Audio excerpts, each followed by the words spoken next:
So I got in last night at right after sunset. It was dark, and turns out at the airport they actually close at sunset. So it looked like I was locked in the airport. I legitimately had to hop a fence to get out of here. A little ridiculous, but that's what happened. I'm a professional seaplane pilot.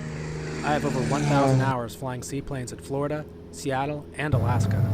Today, I'm starting my own seaplane business. I sold my house and bought an airplane. Come join me in my ridiculous adventures. My name's Tony, and this is my YouTube channel. I bought this 1976 Cessna 172M model with baby bush wheels, stall fences, and a 180 horsepower engine. I got it in Hivings, Minnesota, and my goal for the first day was to make it down to Colorado. With a 25-knot headwind the entire day, I had to make a fuel stop at Marshall Ryan Field, Minnesota, and one more at Thomas County, Nebraska. I had a long push to get to Colorado Air and Spaceport. It totaled 10.1 hours on the hops by the time I got there. I landed at about midnight. It was so cold I had to chisel out solid chunks of ice just so I could tie down my airplane. The next day was so beautiful I took my friend out for a $100 hamburger to Pueblo, Colorado, which is known for extreme winds, great burgers, and a really cool airplane museum. When we arrived, I quickly realized everything was closed due to COVID, so we stopped at the vending machine and we got a pack of Skittles instead. The next day I headed out of Colorado. I was hoping to cross over the Rockies. Crossing the Rockies with a little 172 isn't an easy task, even with good weather. However, the weather was not ideal. We had strong winds, strong downdrafts, and mountain obscurations. To the west of me I had 14,000-foot mountains and IFR conditions. In a VFR 172 without oxygen, my only safe option was to continue southbound. As I attempted to cross, I factored in the decreasing weather, alternate fuel options, and the happy euphoric feeling I experienced at 12,500 feet. With trace feelings of hypoxia, I didn't want to risk making bad decisions. I decided to divert, descend, and refuel. I slowed my breathing and drank water on the descent to make sure I wasn't dehydrated as well. Hey guys, so today I had to divert going over the Rockies. Now I'm in Clayton, New Mexico. I'm just fueled up. We're gonna try to make it to Albuquerque in the next leg. Then we'll figure I'm going after that, just kind of based on weather. So we'll see what happens. I walked into the FBO looking to refill my water supply. It looked like a ghost town, completely deserted. After getting scared by the attendant, he informed me that 1 week prior there were 2 feet of snow on the ground, and a couple of pilots were stuck there for several days. It was John and Steph from Fly at Mike Alpha. They were flying a champ across the Rockies and how to divert as well. I left Clayton with hopes to make it to Albuquerque. To avoid their busy airspace, and to buy cheaper gas, I stopped at Moriarty Airport instead. I wasn't exactly sure what my plan was after refueling. The sun would be setting in a couple of hours, and I was about to cross some of the most desolate and harsh desert terrain. My next leg would be a long one, with not a whole lot of options to divert, but I was about to fly into some of the most beautiful land in America. Hello. Made it to Moriarty Airport, fueled up.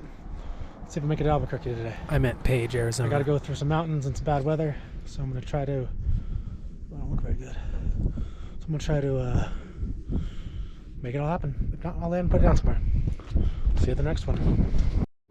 With 38 gallons usable in my 172, burning at a rate of 9 gallons per hour, I have roughly 3 hours and 45 minutes of fuel, plus my 30-minute reserve. This flight should take me about 3 hours with a slight headwind. Flying through Navajo Nation is truly God's country. Unfortunately, there isn't much for airports with fuel until I get to Page, Arizona. Being that I had just purchased this airplane a few days ago, it's hard to say you trust it yet. It's a great airplane, I know that now, but until you get a fair amount of time in your new airplane, it doesn't exactly inspire confidence.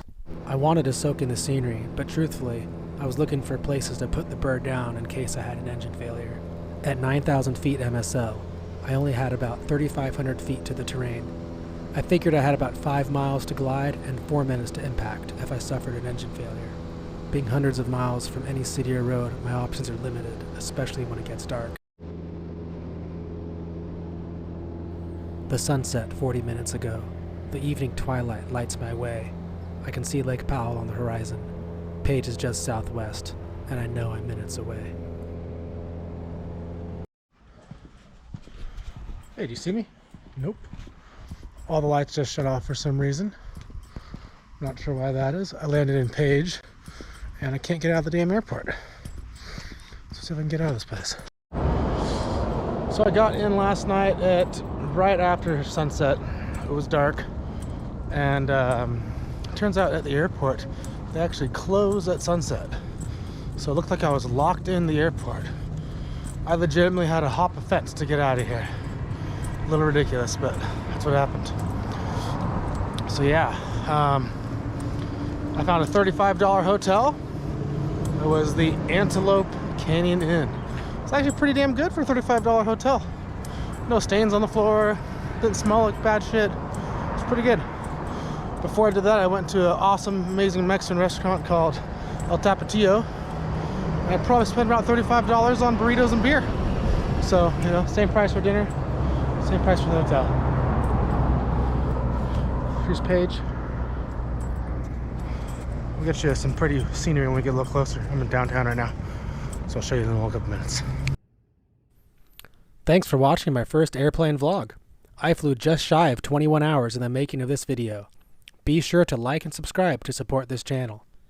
Next episode, we're flying over the Grand Canyon and up the west coast to Seattle. We might even see a few mountains on the way. Come be my co-pilot.